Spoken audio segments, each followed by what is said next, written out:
હવે આજે આપણે મૂવિંગ આયન રિપલ્ઝન પ્રકારનું એમીટર જોઈશું અને આગળનો વિડીયો આપણે કયો બનાવેલો તો કે મૂવિંગ આયન એટ્રેક્શન ટાઈપનું એમીટર.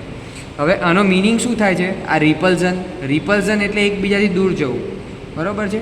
તમે આગળ અને આ બંનેમાં શું ફરક છે રિપલ્ઝન અને એટ્રેક્શનમાં? રિપલ્ઝનમાં આપણે બે સોફ્ટ આયનના ટુકડા આવશે, જ્યારે એટ્રેક્શનમાં શું હતું? ખાલી એક સોફ્ટ આયનનો ટુકડો હતો.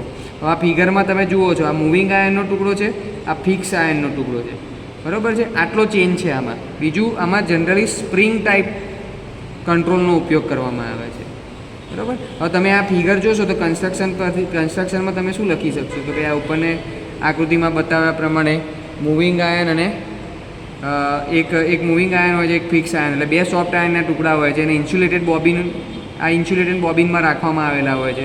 એક સ્પિન્ડલ આવેલું હોય છે, એક સ્કેલ હોય છે, સ્પિન્ડલ ઉપર પોઇન્ટર રાખવામાં આવેલો હોય છે, બરાબર. આ રીતે હોય છે. હવે એનો મેઇન પ્રિન્સિપલ શું છે? જેમ પહેલાંમાં હતું એમ સેમ, કે જ્યારે કોઇલમાંથી કરંટ પસાર કરવામાં આવે છે ત્યારે શું થાય છે? મેગ્નેટિક ફિલ્ડ ઉત્પન્ન થાય છે. કોઇલમાંથી આપણે કરંટ પસાર કરીએ અહીંથી એટલે મેગ્નેટિક ફિલ્ડ ઉત્પન્ન થાય. હવે મેગ્નેટિક ફિલ્ડમાં શું હશે? આપણે બે સોફ્ટ આયનના ટુકડા છે, બે સોફ્ટ આયનના ટુકડા શું થશે? મેગ્નેટાઇઝ થશે. પણ મેગ્નેટાઇઝ થશે પણ એ એકબીજાને શું કરશે? અપા કરશે, એટલે રિપલ્ઝન કરશે, એટલે એ બંને એકબીજાથી દૂર જવાની કોશિશ કરશે. આ મૂવિંગ આયન ટુકડો અને આ ફિક્સ કોન્ટેક્ટ. આ ફિક્સ એટલે ફિક્સવાળો જે ટુકડો છે તો ફિક્સ જ રહેવાનો, પણ આ મૂવિંગવાળો જે ટુકડો છે ને એ ખસવાની કોશિશ કરશે, એટલે એકબીજા ઉપર રિપલ્ઝનનું બળ લાગશે. હવે રિપલ્ઝનનું બળ લાગશે એટલે એ સ્પિન્ડલ સાથે જોડાયેલો છે, એટલે સ્પિન્ડલ ઉપર એ ખસશે અને સ્પિન્ડલ સાથે બીજું શું જોડાયેલું છે? આ પોઇન્ટર જોડાયેલું છે, એટલે પોઇન્ટર પણ ખસે છે. તો આ એનો બેઝિક પ્રિન્સિપલ થઈ ગયો, બરાબર. કન્સ્ટ્રક્શન તો મેં તમને કીધું એ રીતે કે ભાઈ ઇન્સ્યુલેટેડ બોબિનમાં બે સોફ્ટ આયનના ટુકડા હોય છે, એક કોઇલ આવેલી હોય છે, કંટ્રોલ માટે કંટ્રોલ સ્પ્રિંગનો ઉપયોગ કરવામાં આવેલો હોય છે, સ્પિન્ડલ રાખેલી હોય છે, બરાબર, એક પોઇન્ટરનો ઉપયોગ કરવામાં આવેલો હોય છે, બરાબર. આ એનું થઈ ગઈ કન્સ્ટ્રક્શન. હવે આપણે કંટ્રોલિંગ ટોર્ક કોના વડે મેળવી શકીએ છીએ તો કે સ્પાઇરલ સ્પ્રિંગનો ઉપયોગ કરીને કંટ્રોલિંગ ટોર્ક મેળવી શકીએ છીએ, બરાબર. આ એનું કન્સ્ટ્રક્શન થઈ ગયું મેઇન. હવે વર્કિંગમાં શું હશે તો આપણે વર્કિંગમાં આગળમાં જેમ પ્રિન્સિપલમાં કીધું ને એવું સેમ વર્કિંગમાં આવશે, કે જ્યારે કોઇલમાંથી કરંટ પસાર કરવામાં આવે ત્યારે મેગ્નેટિક ફિલ્ડ પેદા થાય છે. બે સોફ્ટ આયનના ટુકડા રાખેલા હોય છે, બંને સરખા મેગ્નેટાઇઝ થશે પણ એકબીજાથી દૂર જશે, અપા કરશે છે, બરાબર છે.